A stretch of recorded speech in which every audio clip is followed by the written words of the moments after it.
Hello and welcome.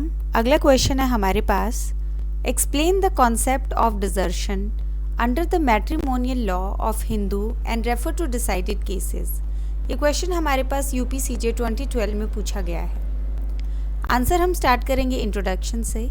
Introduction में हम बताएंगे कि अकॉर्डिंग टू सेक्शन 13 क्लोज 1 सब क्लोज 1b जो डिक्री है डिवोर्स की वो ग्रांट की जा सकती है अगर एक पार्टी जो है उसने डिजर्ट कर दिया है दूसरी पार्टी को एक कॉन्टिन्यूस पीरियड के लिए जो कि 2 साल से कम नहीं होगा immediately proceeding the presentation of the petition, कि 2 साल डिजर्ट करने के बाद उसने जो इमीडिएटली जो है वो प्रोसीड कर दी है अपनी प्रेजेंटेशन। अकॉर्डिंग टू एक्सप्लेनेशन जो डिजर्शन है उसका मतलब है डिजर्शन पटिशनर का दूसरी पार्टी के द्वारा जो मैरिज की पार्टी है बिना किसी रीजनेबल कॉज के और बिना उसके कंसेंट के या फिर अगेंस्ट जो विश है पार्टी की। तो बेसिकली यहाँ पे जो है हमारे पास प्योरली डायरेक्ट लैंग्वेज हमने ली है। हमने सेक्शन 13 क्लोज 1 सब क्लोज 1b लिखा है और जो है एक्सप्लेनेशन में जो डिजर्शन की डेफिनेशन दी गई है हमने उसको लिखा है। उसके बाद आ गई रिक्वायरमेंट। तो फॉलोइंग जो है हमारे पास वो असेंशियल रिक्वायरमेंट्स हैं डिजर्शन की। पहला आ गया फैक्टम ऑफ सेपरेशन, एक स्पाउस का दूसरे स्पाउस से। दूसरा आ गया एनिमस डिजरेंडी, जिसका मतलब है इंटेंशन होना चाहिए डिजर्ट करने का परमानेंटली। थर्ड आ गया हमारे पास कि जो डिजर्टेड स्पाउस है वो अग्री नहीं करना चाहिए डिजर्शन को। फोर्थ आ गया जो डिजर्शन है वो बिना रीजनेबल कॉज के होना चाहिए। फिफ्थ आ गया ये जो स्टेट ऑफ अफेयर्स है ये कंटिन्यू होनी चाहिए कम से कम 2 साल तक। नेक्स्ट आ गया इसमें हमारे पास केस लो। तो क्योंकि इसमें देखिए आप क्वेश्चन में जो है स्पेसिफिकली जो है इन्होंने बोला है कि रेफ़र करना है हमें डिसाइडेड केसेस को, तो आपको जो है इसमें ज़्यादा से ज़्यादा केसेस जो हैं वो डालने हैं। फिर आ गया इसमें हमारे पास पहला case low, that is Bipin Chandra versus Prabhavati 1957। Landmark judgment है। इसके फैक्ट्स हैं हमारे पास कि जो वाइफ है वो पीसफुली रिसाइड कर रही थी अपने हस्बैंड के साथ।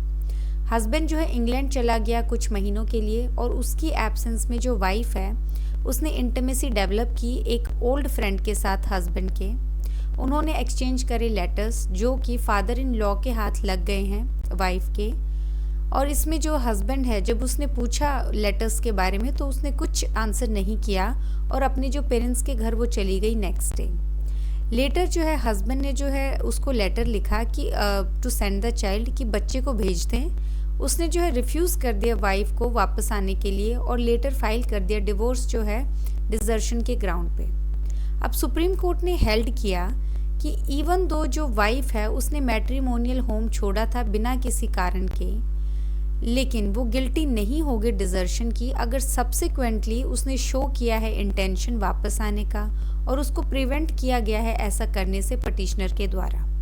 तो यहाँ पे जो है कोई भी एनिमस डिजरेंडी नहीं है, दैट इज इंटेंशन नहीं है परमानेंटली डिजर्ट करने का जो through out the statutory period मतलब 2 साल के लिए।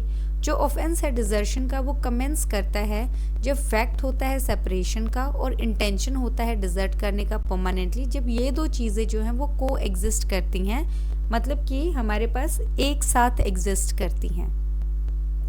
ये नेसेसरी नहीं है कि उनको वो कमेंस करे एक ही टाइम पे, तो एक टाइम पे कमेंस करना ज़रूरी नहीं है लेकिन को एग्जिस्ट करना ज़रूरी है, मतलब स्टार्टिंग जो है वो दोनों की अलग अलग हो सकती है।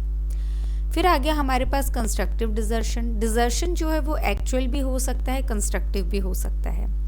डिजर्शन जो है वो विड्रॉल नहीं है एक पर्टिकुलर प्लेस से, बट ये विड्रॉल है पर्टिकुलर स्टेट ऑफ थिंग्स से, दैट इज़ कोहैबिटेशन। मतलब घर से चले जाना डिजर्शन नहीं है, जो आपकी मैरिज का जो बॉन्ड है उससे बाहर जाना ये डिजर्शन है। इसमें केस लो आ गया हमारे पास Uttam Chand Kripalani versus Meena 1964 supreme court. इसमें हेल्ड किया गया है कि जो सुप्रीम कोर्ट है उसने हेल्ड किया है कि जो डिजर्शन है वो हमेशा फिजिकल सेपरेशन नहीं होता है, रेदर ये जो है वर्चुअल फॉर्म में भी हो सकता है।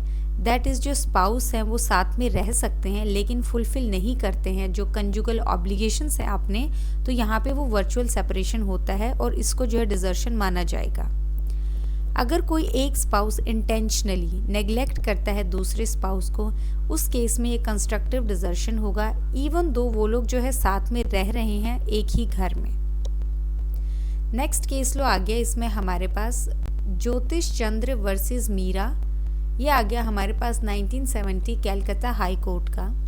फैक्ट्स हैं इसमें कि जो वाइफ है और जो हस्बैंड है वो साथ में रह रहे थे, बट ये अलेज किया गया था वाइफ के द्वारा कि जो हस्बैंड था वो कोल्ड था, इनडिफरेंट था और सेक्सुअली अबनॉर्मल था या परवर्स था। वो जो है वो लेट तक घर आता था क्लब से और हार्डली उसके साथ टाइम स्पेंड करता था। उसने वाइफ को सेंड कर दिया हायर स्टडीज़ के लिए इंग्लैंड 3 साल के लिए, लेकिन उसका बिहेवियर जो है वो चेंज नहीं हुआ जब वो वापस आई। देयरफॉर उसने जो है वाइफ ने साथ में रहने से मना कर दिया और वो अलग रहने लगी। उस पे जो हस्बैंड है उसने जो है दोनों के बीच में सुलह करवाने की कोशिश की, लेकिन उसने मिसबिहेव किया फादर के साथ और उसके जो है फैमिली मेम्बर्स को बीटिंग्स दी। हेल्ड किया गया, कोर्ट ने हेल्ड किया है कि ये जो केस होगा या कंस्ट्रक्टिव डिजर्शन का होगा और जो हस्बैंड है वो गिल्टी माना जाएगा as deserter. Recent case law है हमारे पास X versus Y 2024 Punjab and Haryana high court. इसमें जो बर्डन ऑफ प्रूफ है वो स्पाउस पे जो सीक कर रहा है डिवोर्स ग्राउंड पे जो डिजर्शन के, वो है प्रीपोंडेंस ऑफ प्रोबेबिलिटी, मतलब बियॉन्ड रीजनेबल डाउट आपको कुछ प्रूव नहीं करना है, आपको बस एक शक की जो है एक प्रोबेबिलिटी डालनी है केस में, उसके बेसिस पे जो है डिजर्शन के ग्राउंड पे आपको डिवोर्स मिल जाएगा। यहाँ पे आप नोटिस कर सकते हैं कि एक हमने कैलकाटा हाई कोर्ट का केस किया है और एक Punjab and Haryana high court का केस किया है।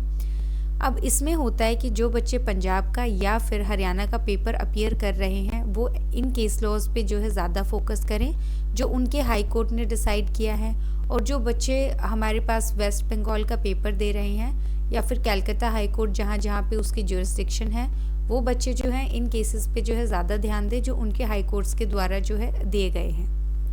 फिर आ गया हमारे पास next case low, that is Savitri Pandey versus Premchandra Pandey 2002 supreme court. इसमें ये हेल्ड किया गया कि कोई डिजर्शन नहीं होगा बिना किसी प्रीवियस कोहैबिटेशन के पार्टीज के द्वारा। तो जब पार्टीज कभी साथ में ही नहीं रही तो वहाँ से जाना कोई जो है डिजर्शन नहीं होगा। अब ऐसे जो केसेस हैं इनका जो यूसेज होता है वो प्रैक्टिकल में जो हमारे पास प्रैक्टिकल केसेस हैं उनमें ज़्यादा होता है, लेकिन अगर ये फैक्ट्स फॉर्म में भी आता है आपके पास किसी भी जो है एग्ज़ाम में, तो आप जो है इस केस लॉ को रेफ़र करेंगे और वहाँ पे बताएंगे कि इस केस लॉ को सपोर्ट करते हुए अपना कंक्लूजन देंगे। इस क्वेश्चन का कंक्लूजन है हमारे पास कि ग्रांट करने से पहले जो डिक्री है डिवोर्स की डिजर्शन के ग्राउंड पे, जो कोर्ट है वो फुली सेटिस्फाइड होगा कि जो रिस्पोंडेंट है उसका जो है इंटेंशन था परमानेंटली डिजर्ट करने का। उसके लिए हम टर्म यूज़ करेंगे एनिमस डिसरेंडी, दैट इज़ इंटेंशन था डिजर्ट करने का, और उस पर्पज़ के लिए जो डिजर्शन जो है हुआ है और वो जो है एग्जामिन किया जाएगा, और उस पर्पज़ के लिए जो है डिजर्ट किया गया है, पहले इंटेंशन था फिर वो एक्शन में लाया गया है।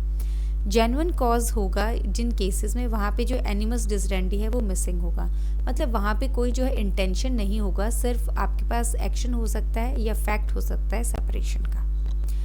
अब इस क्वेश्चन में जो है 2-3 बातें ध्यान रखने वाली हैं। पहला यही कि हमने 10-15 मार्कर के हिसाब से किया है। 20 मार्कर में भी जो है ये सेम ही आप जो है इतनी लेंथ लिखेंगे।